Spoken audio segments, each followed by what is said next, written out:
Hello students. Okay, நம்ம 2024 ஐசிடியில் வந்த 39வது எம்சிக்கு தொடர்பான சில விளக்கங்களை பார்ப்போம்.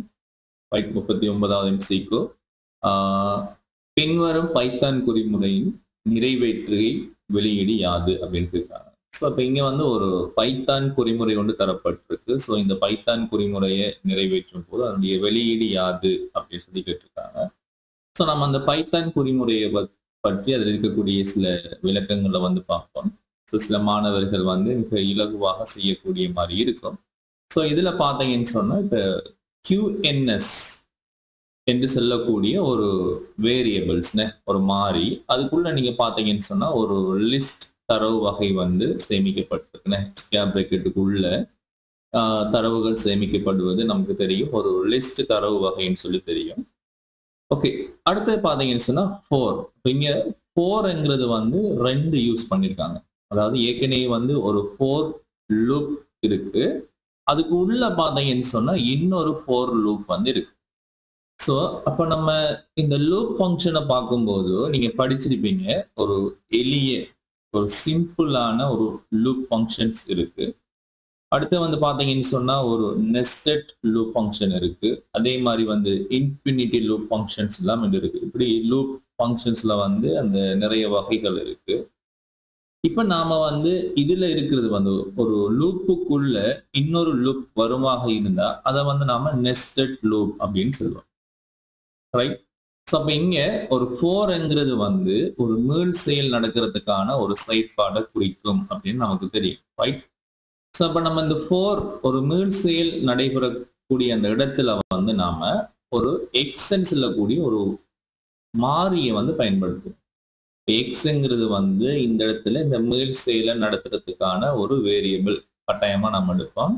அப்ப இந்த 4ல பாத்தீங்கன்னா எக்ஸ் இன் ரேஞ்ச் யூஸ் பண்ணிருக்காங்க. அதாவது அந்த எக்ஸ்ங்கிற வேரியபிள் எத்தனை தடவை மீள் செயல் நடக்கணும்ங்கிறதுக்காக அந்த ரேஞ்ச் செட் பண்ணணும். ஸோ அப்ப இங்க அந்த ரேஞ்சு கொடுத்துருக்காங்க. ரேஞ்சுன்னு சொல்ல போல அதுல ஒரு தாழ் பெருமானம், எந்த இடத்துல ஸ்டார்ட் ஆகுது, எந்த இடத்துல ஸ்டாப் ஆகுதுங்கிறதெல்லாம் நம்ம மென்ஷன் பண்ண வேண்டி இருக்கும். அதே மாதிரி லூப்புக்குள்ள நிறைய விஷயங்களை நம்ம படிக்கலாம். ரைட். அப்ப இங்க பாத்தீங்கன்னு சொன்னா இந்த ரேஞ்ச் 1ல ஸ்டார்ட் ஆகுது, அதே நேரம் 3ல முடியுது. ரைட். ஸோ அப்ப இந்த இந்த முதலாவது இருக்கக்கூடிய இந்த லூப் எத்தனை தடவை நடைபெறும் அப்படின்னு சொன்னா, ஸோ அந்த எக்ஸுக்குள்ள முதலாவது 1ல ஸ்டார்ட் ஆகுது. ஸோ 1, அதுக்கு அடுத்து பாத்தீங்கன்னு சொன்னா 2. ஸோ அதுக்கு அடுத்து பாத்தீங்கன்னு சொன்னா இங்க 3ல முடியுது. ரைட். 3ல முடியுது, அதாவது 3ல ஸ்டாப் ஆகும். அந்த முடிகிறத நாம காட்ட மாட்டோம். சரியா? முடிகிறது எந்த இலக்கத்துல முடியுதோ அந்த இலக்கத்துக்குரிய அந்த லூப் நடக்காது. ஸோ இங்க என்ன நடக்குது அப்படின்னு கேட்டா, இந்த எக்ஸினுடைய பெருமானம் 1ஆக இருக்கும் போதோ அதுக்குள்ள இந்த லூப் நடக்கும்.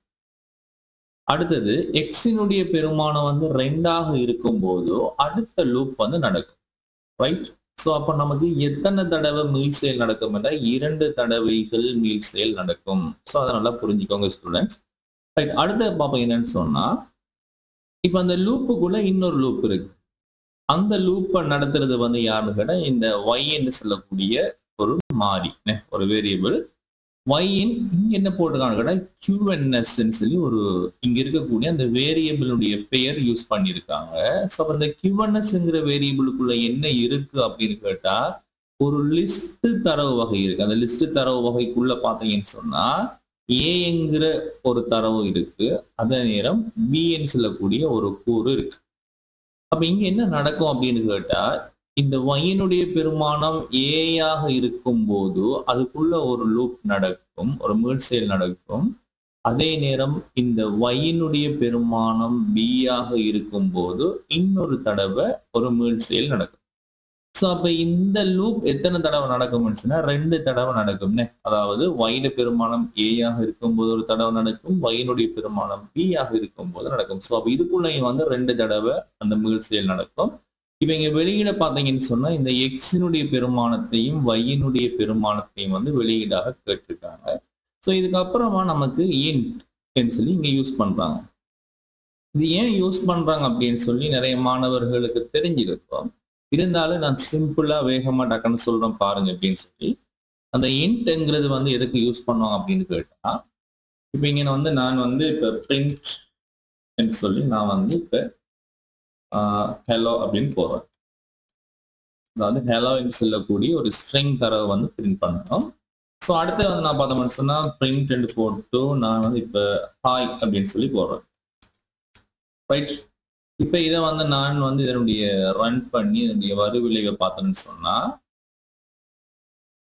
ரைட், இங்க பாத்தீங்கன்னு சொன்னா உங்களுக்கு ஹலோங்கிறது ஒரு லைன்லயும் அடுத்த நியூ லைன்ல ஹாய்ங்கிறது பிரிண்ட் ஆயிருக்கு. ஸோ இங்க என்ன விளங்குது அப்படின்னு கேட்டா, நம்ம இந்த முதலாவது பாவிச்ச இந்த பிரிண்ட் ஃபங்க்ஷன்ஸ் இருக்கு, அதுக்கு வளமையா அடுத்தது ஹாய்ங்கிறது ஆட்டோமேட்டிக்கா நியூ லைனுக்கு வருது. அப்ப இங்க டிஃபால்ட்டா என்ன இருக்கு அப்படின்னு கேட்டா, நியூ லைனுக்கு போகணும்ங்கிறது டிஃபால்ட்டா இந்த இடத்துல இருக்கு. ரைட். அப்ப அந்த நியூ லைனுக்கு போகாம இந்த ஒரே லைனுக்கு வரணும் அப்படின்னு சொன்னா, இதுக்கு தான் நம்ம என்ன செய்யறோம், இன்ட் நம்ம யூஸ் பண்ணோம். இப்ப இன்ட் யூஸ் பண்ணி நான் இப்படி சிங்கிள் கொட்டேஷன் வைக்கிறேன். இப்ப இதை நான் ரன் பண்ணும்போது என்ன நடக்குதுன்னு பாருங்க. இந்த ஹலோ ஹாய் அப்படிங்கிறது பாருங்க அந்த ஒரே லைன்ல வந்திருக்கு. ஸோ இங்க என்ன நடக்குது அப்படின்னு கேட்டா, இப்போ டிஃபால்ட்டா நியூ லைனுக்கு போகணும்ங்கிறது இருக்கு, அதை நம்ம ஒரே லைனுக்கு கொண்டு வரணும்னா இங்க நம்ம என்ன யூஸ் பண்றோம்னா இன்ட் யூஸ் பண்றோம். இங்க பாருங்க நம்ம இங்க இன்ட் யூஸ் பண்றோம். இப்ப நான் இந்த இடத்துல ஒரு ஸ்பேஸ் கொடுக்கேன். நல்லா கவனிங்க, இந்த இடத்துல நான் என்ன கொடுக்கேன்னா ஒரு ஸ்பேஸ் கொடுக்கேன். ஸோ நான் இப்ப ரன் பண்றேன் அப்படின்னு சொன்னா பாருங்க எனக்கு இங்க கொஞ்சம் ஸ்பேஸ் வருது. ரைட். இந்த ஹெலோவுக்கும் இந்த ஹாய்க்கும் இடையில ஒரு ஸ்பேஸ் வருது. ஸோ அப்ப இங்கிருந்து உங்களுக்கு என்ன விளங்கணும் அப்படின்னு கேட்டா, ஸோ நமக்கு அந்த அடுத்த நியூ லைனுக்கு போகாம அந்த ஒரே லைன்ல பிரிண்ட் ஆகிறதுக்காக தான் இங்க அந்த இன்ட்ங்கிறத நம்ம யூஸ் பண்றோம். சரியா? இப்ப அதை இங்க ஏன் யூஸ் பண்ணாங்கன்னு கேட்டா, அந்த ஒவ்வொரு தடவை மேல் சேல் நடக்கும் போது அது என்ன நடக்கும்னா கீழே கீழே நியூ லைன்ல பிரிண்ட் ஆகும். அப்படி நியூ லைன்ல பிரிண்ட் ஆகாம ஒரே லைன்ல பிரிண்ட் ஆகிறதுக்காக தான் இங்க என்ன யூஸ் பண்றாங்கன்னு சொன்னா இன்ட்ங்கிறத யூஸ் பண்றாங்க. ஸோ அப்ப இங்க உங்களுக்கு இதுல எந்த ஒரு கன்ஃபியூஸும் இருக்க வேண்டிய அவசியம் இல்லை. காரணம் என்னன்னு சொன்னா நமக்கு தரப்பட்டிருக்கிற விடைகளை பார்த்தீங்கன்னு சொன்னா எல்லாமே ஒரே லைன்ல இருக்கிற மாதிரியான விடைகள் தான் தந்திருக்காங்க. ஸோ அதனால நம்ம கன்ஃபியூஸ் ஆக வேண்டிய அவசியம் இல்லை. ரைட். ஓகே. இப்ப நம்ம என்ன நடக்குது அப்படின்னு சொல்லி பார்ப்போம். ஸோ இதை நான் கொஞ்சம் கிளியர் பண்றேன். இப்ப நம்ம பார்ப்போம், வினாவுக்குள்ள போவோம். இப்ப இந்த எக்ஸினுடைய பெருமானம் நமக்கு தெரியும். எக்ஸினுடைய பெருமானம் 1, 2 வச்சுக்கொள்ளும். இப்ப எக்ஸினுடைய பெருமானம் ரைட். இப்ப அதே இது இதையும் நம்ம நோட் பண்ணி எடுப்போம். ஒய்க்கு என்ன பெருமானம் வரும்னா இந்த கியூஎன்எஸ் சொல்லக்கூடிய அந்த வேரியபிளுக்குள் இருக்கக்கூடிய அந்த லிஸ்டினுடைய கூறுகள் A, B என்று நான் இவ்வளவு நோட் பண்ணி வைக்கேன். ரைட். ஓகே. இப்ப நல்லா கவனிங்க. இப்ப எக்ஸினுடைய பெருமானம் இந்த ஒன்று என்ன செய்யும்டா அந்த எக்ஸுக்குள்ள போகும். அப்ப எக்ஸினுடைய பெருமானம் 1ஆக இருக்கும் போது இப்ப ஒய்க்கு என்ன பெருமானம் கிடைக்குதுன்னு பார்ப்போம். எக்ஸ் பெருமானம் 1ஆக இருக்கும் போது இப்ப இங்க இருந்து என்ன செய்யணும், அடுத்த லைனுக்கு போகும். இப்ப அடுத்த லைன்ல பாத்தீங்கன்னா 4y இன் QNS. அப்ப QNSக்குள்ள ABன்னு சொல்லக்கூடிய 2 கூறுகள் இருக்கு. அப்ப இந்த ஏங்கிற பெருமானம் எங்க போகும்னு சொன்னா இந்த ஒய்க்குள்ள போகும். ரைட். இப்ப இப்ப ஒய்க்குள்ள போயிட்டு இப்ப இங்க இருந்து என்ன செய்யணும்னா இந்த லூப்புக்குள்ள வரும். வந்தா இங்க என்ன எழுதிருக்கோம்னு சொன்னா பிரிண்ட் பண்ண சொல்லியிருக்கோம். எக்ஸினுடைய பெருமானத்தையும் ஒயினுடைய பெருமானத்தையும் பிரிண்ட் பண்ண சொல்லியிருக்கோம். ஒய்க்குள்ள இப்ப என்ன போயிருக்குன்னா இந்த ஏ போயிருக்குன்னு. அப்ப ஒய்க்குள்ள என்ன போயிருக்குன்னா ஏ போயிருக்கு. இப்ப நம்ம எக்ஸினுடைய பெருமானத்தையும் ஒயினுடைய பெருமானத்தையும் பிரிண்ட் பண்ண சொல்றோம். ஸோ எக்ஸினுடைய பெருமானம் 1, ஒயினுடைய பெருமானம் என்னன்னு சொன்னா ஏ. எக்ஸினுடைய பெருமானம் 1, ஒயினுடைய பெருமானம் என்ன ஏ. அப்ப நல்லா கவனிங்க இப்ப இந்த இடத்துல. ஸோ இப்ப இந்த பெரிய லூப்புக்குள்ளதான் ஒரு சின்ன லூப் ஒன்று இருக்கு.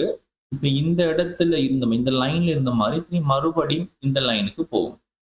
போய் இப்ப இந்த பி என்ன செய்யும்னா இந்த வைக்குள்ள போகும். ஸோ இப்ப உங்களுக்கு வைக்குள்ள என்ன இருக்குன்னு சொன்னா பி இருக்கு. சரியா? பாருங்க எக்ஸ் பெருமானம் 1ஆகத்தான் இங்க இருக்கு. இப்ப பிரிண்ட் எக்ஸ் பாருங்க எக்ஸ் பெருமானம் 1ஆகத்தான் இருக்கு. இப்ப ஒய்ட பெருமானம் என்னன்னு சொன்னா பி. இப்ப அதை பிரிண்ட் பண்ண சொல்றோம். ஸோ எக்ஸ் பெருமானம் 1ஆகத்தான் இருக்கு. இப்ப ஒய்ட பெருமானம் என்னன்னு சொன்னா பி. ரைட். அப்ப நமக்கு இந்த இதுக்குள்ள 2 மீள் செயல் நடக்கும். அந்த 2 மீள் செயலும் நடந்து முடிஞ்சிட்டு இப்ப இந்த லைன்ல இருந்து இப்ப மறுபடியும் எங்க போகும்டா, இப்ப இந்த பெரிய லூப்பு கிட்ட போகும். ரைட், இங்க இந்த லூப்பு கிட்ட போகும். இப்ப எக்ஸ் பெருமானம் ஒன்றாக இருக்கும்போது இந்த மீள் செயல் நடந்துச்சு. இப்ப நல்லா கவனிச்சீங்கன்னு சொன்னா நான் இன்னொரு கலரை யூஸ் பண்றேன் பாருங்க. இப்ப எக்ஸ் பெருமானம் வந்து 2, இந்த 2 இந்த எக்ஸுக்குள்ள போகும். அப்ப எக்ஸ் பெருமானம் எத்தனைன்னு சொன்னா 2. இப்ப இங்க இருந்து இப்ப இங்க வரும்.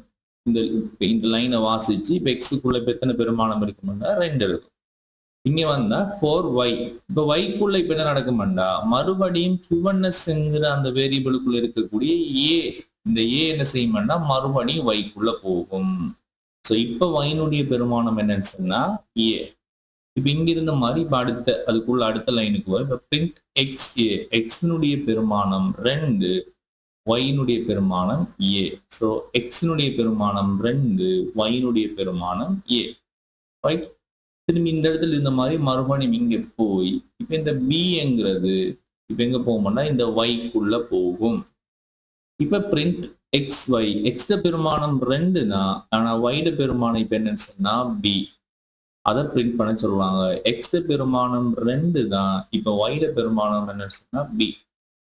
ஸோ இதோட வந்து நமக்கு என்ன செய்யுதுன்னு கேட்டா, அந்த லூப் ஃபங்க்ஷன் முடியுது. இப்ப மேலுக்கு வந்து பாத்தீங்கன்னா அந்த லூப் வந்து 2 தடவையும் நடந்து முடிச்சு. அதாவது எக்ஸ் பெருமானம் 1ஆக இருக்கும் போது ஒரு தடவை லூப் நடக்கும், அதே மாதிரி 2ஆக இருக்கும் போது அதுக்குள்ள லூப் நடக்குதுன்னு. ஸோ அப்ப நமக்கு ஃபைனல் அவுட்புட் என்ன வந்திருக்குன்னு சொன்னா 1a 1b 2a 2b சொல்லக்கூடிய இந்த 3வது விடையை வந்து நீ என்ன செய்யலாம்னா தெரிவு செய்யக்கூடிய மாதிரி இருக்கும். ரைட், இப்ப இதை வந்து நீங்க வந்து ப்ராக்டிக்கலா வந்து நீங்க இப்ப செய்து பார்த்தீங்க அப்படின்னு சொன்னா, ரைட், இந்த இருக்கு பாருங்க, கியூஎன்எஸ் அந்த அதுல வந்து ஏபின்னு சொல்லக்கூடியது தரவு வகையில் சேமிக்கப்பட்டிருக்கு, ஒரு லிஸ்ட் தரவு வகை சேமிக்கப்பட்டிருக்கு. இப்ப 4x வேரியபிள் அதுக்குள்ள வந்து 1 3 y 4y அப்ப இதுக்குள்ள இருக்கக்கூடிய ஒரு லூப் இருக்கு. திரும்பி பாத்தீங்கன்னு சொன்னா இந்த சின்ன லூப் அதுக்குள்ள வந்து இன்னொரு லூப், அதுக்குள்ள இருக்கக்கூடிய ஃபங்க்ஷன் இது பிரிண்ட் பண்ணக்கூடிய ஃபங்க்ஷன் எக்ஸ் பிரிண்ட் பண்ண, அப்புறம் ஒய் பிரிண்ட் பண்ண. இதை வந்து நான் வந்து இப்போ ரன் பண்ணி அப்படின்னு சொன்னா எனக்கு என்ன கிடைக்கும் பாருங்க, 1a 1b 2a 2b வந்து கிடைக்கும். சரியா?